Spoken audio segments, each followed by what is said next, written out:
সবাইকে শুভেচ্ছা। আমরা দ্বিতীয় খণ্ড থেকে পার্ট 6 আলোচনা করছি হাউসকিপিং বা গৃহ পরিচর্যা। সংক্রমণ প্রতিরোধে হাউসকিপিংয়ের ভূমিকা। হাউসকিপিং হচ্ছে স্বাস্থ্য কেন্দ্রের জীবাণুর সংখ্যা কমানো এবং কার্যক্ষেত্রকে কাজের জন্য গ্রহণযোগ্য করার নিমিত্তে সাধারণ পরিষ্কার পরিচ্ছন্নতা এবং তা বজায় রাখা। হাউসকিপিং, হাউস মানে কি? বাসা, মানে বাসাকে পরিষ্কার পরিচ্ছন্ন রাখতে হবে, তাই তো? গৃহ পরিচর্যা, সেইটা স্বাস্থ্যকেন্দ্রও তো একটা গৃহ। স্বাস্থ্যকেন্দ্র একটা বাড়ি না? সেই স্বাস্থ্যকেন্দ্রের গৃহের জীবাণুর সংখ্যাটাকে কমানো এবং সেই স্বাস্থ্যকেন্দ্রটা বা কার্যক্ষেত্রটা কাজের উপযুক্তভাবে তৈরি করার জন্য যে পরিষ্কার পরিচ্ছন্নতা বজায় রাখা হয় সেটাই হচ্ছে কি হাউসকিপিং। সংক্রমণ প্রতিরোধে হাউসকিপিংয়ের ভূমিকা। স্বাস্থ্যকেন্দ্রে পরিষ্কার পরিচ্ছন্ন রাখা সংক্রমণ প্রতিরোধের ভিত্তি। আমরা যদি এই রুমটা পরিষ্কার পরিচ্ছন্ন রাখি তাহলে সংক্রমণটা অনেকটা প্রতিরোধ করা সম্ভব না? সেটাই বলছি। গ্রহীতা বা দর্শনার্থীদের নিকট সেবা কেন্দ্রের পরিচ্ছন্নতা সর্বপ্রথম দৃষ্টিগোচর হয়।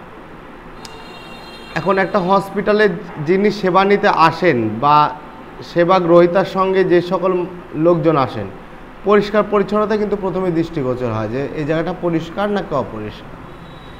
সেবা কেন্দ্র পরিষ্কার পরিচ্ছন্ন দেখে ধারণা করা যায় যে সেবা গ্রহীতা দর্শনার্থীদের কতটা গুরুত্ব দেয়। মানে আমি যদি ওই সেবা কেন্দ্রটা পরিষ্কার পরিচ্ছন্ন রাখি তাহলে আমরা যদি সেখানে সেবা নিতে যাই তাহলে বুঝতে পারবো যে না, এখানে আমার গুরুত্বটা কতটুকু বা এখানে আমি আমার সেবাটা কতটুকু পাবো। সুন্দর পরিবেশ সেবাকর্মী এবং গ্রহীতাদের সন্তুষ্টি বাড়ায়। যদি পরিবেশ সুন্দর হয়, যিনি সেবা দেন এবং যিনি সেবা নেন দুইজনেরই সন্তুষ্টি বাড়াবে। সাধারণ গৃহ পরিচর্যা বা হাউসকিপিংয়ের নিয়মাবলী। পরিষ্কার পরিচ্ছন্নতার শিডিউল তৈরি করা এবং তা এমন জায়গায় রাখা যাতে কর্মীরা তা দেখতে পায় এবং মেনে চলে। কিভাবে পরিষ্কার পরিচ্ছন্ন রাখবো তার একটা শিডিউল এমন জায়গায় রাখতে হবে যেন যিনি সেবা দান করেন সেই কর্মী এবং যারা সেখানে সেবা নিতে আসেন তারা সহজেই যেন দেখতে পায়। যেমন আমরা অনেক সময় কি করি, লিখে দিই যে মানে ময়লাটা বা কাগজটা ঝুড়িতে ফেলুন, তাই না? বা ডাস্টবিন লিখে আমরা কি লিখে দিই যে ময়লাটা এখানে ফেলুন। এই ধরনের দৃষ্টিগোচর রাখতে হবে। এখন আমি যদি সেটা একটা কোণার মধ্যে লাগায় রাখি তাহলে কি যিনি পরিষ্কার করেন বা যিনি সেবা নিতে আসছেন উনি কি দেখতে পাবে?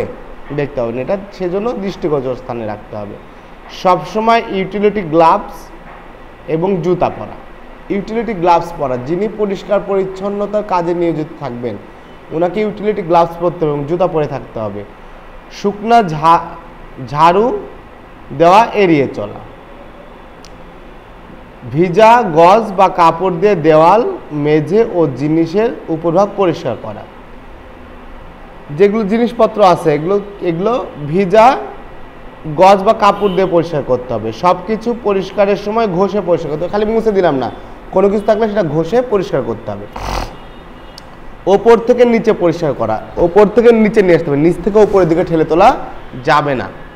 পরিষ্কার করার দ্রব্য ময়লা দেখলে বদলে নেওয়া। আমি যেই পানিটা দিয়ে পরিষ্কার করতেছি সেই পানিটা যদি নোংরা হয় তাহলে কি আমি যে জিনিসটা পরিষ্কার করতেছি সেটা সঠিকভাবে পরিষ্কার করা সম্ভব হবে না। এই জন্য আমরা ওই জিনিসটাকে পরিষ্কার করে নেব। বা আমি যে নেকড়া দিয়ে পরিষ্কার করতেছি, আমি যে কাপড় দিয়ে পরিষ্কার করতেছি সেটা যদি নোংরা থাকে তাহলে কি এইটা দিয়ে আরেকটা বস্তু ভালো করে পরিষ্কার করা সম্ভব? সেটাই বলছে।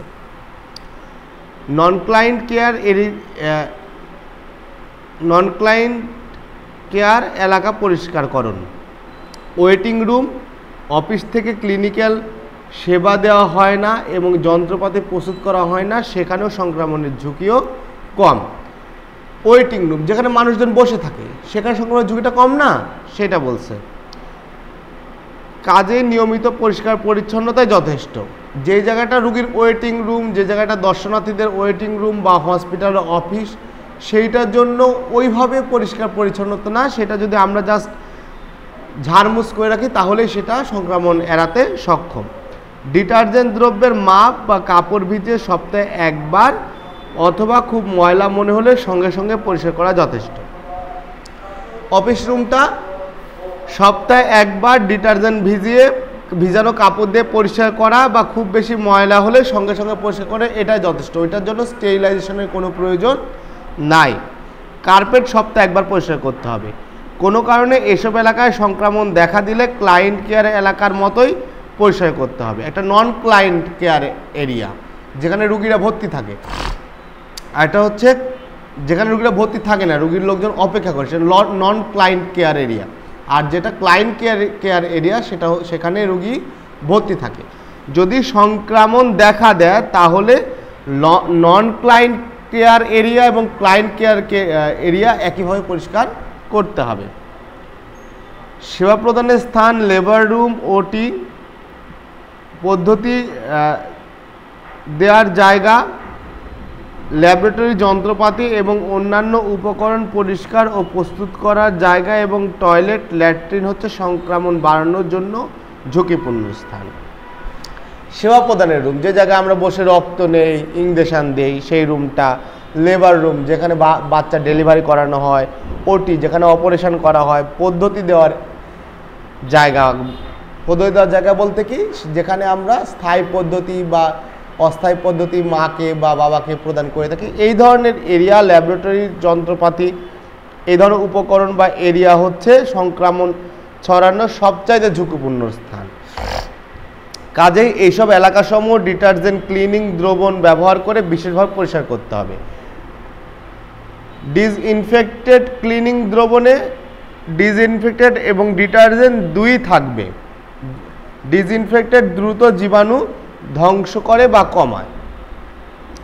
ডিটারজেন্ট তৈলাক্ত জিনিসকে গলিয়ে ভেঙে সহজে পরিষ্কার করার উপযুক্ত করে তোলে। ডিটারজেন্টের কাজ কি? আমরা থালা বাসন পরিষ্কার করি, থালা বাসনে অনেক তেল চর্বি লেগে থাকে, সেখানে ভিমবার বা ওই ধরনের ডিটারজেন্ট দিলে কি হয়, তেলটা ভেঙে গিয়ে সহজেই পরিষ্কারটা করা সম্ভব হয়। ডিটারজেন্টের এটাই কাজ। ডিসইনফেক্টেড ক্লিনিং দ্রবণ তৈরির ধাপসমূহ। প্রথমে 0.5% ক্লোরিন দ্রবণ তৈরি করতে হবে। এর আগে তো ক্লোরিন দ্রবণ তৈরি করতে আমাদের শিখিয়েছি। দ্রবণের ক্লোরিনের বিকল্প হবে 5% কার্বলিক অ্যাসিড, যেমন ফিনাইল বা লাইজল ব্যবহার করা যায়। ক্লোরিন দ্রবণ, ফিনাইল বা লাইজল ডিটারজেন্ট মিশিয়ে নাড়তে হবে যতক্ষণ এটি ফেনাযুক্ত না হয়। ছিটিয়ে পড়া ময়লা, এতে জীবাণু ছড়ানোর সম্ভাবনা আছে, কাজেই সঙ্গে সঙ্গে পরিষ্কার করতে হবে। কিছু ছিটিয়ে পড়ার ময়লা থাকে না, সেই ময়লা কথা বলছে। কীভাবে করতে হবে? ডিসইনফেক্টেড ক্লিনিং দ্রবণ দিয়ে মুছে ফেলতে হবে। পরিষ্কার করার সময় অবশ্যই ইউটিলিটি গ্লাভস বা জুতা পরতে হবে, মানে যিনি পরিষ্কার করবেন তিনি অবশ্যই ইউটিলিটি গ্লাভস বা জুতা ব্যবহার করবেন এই ইয়েটা পরিষ্কার করার সময়। ব্যবহৃত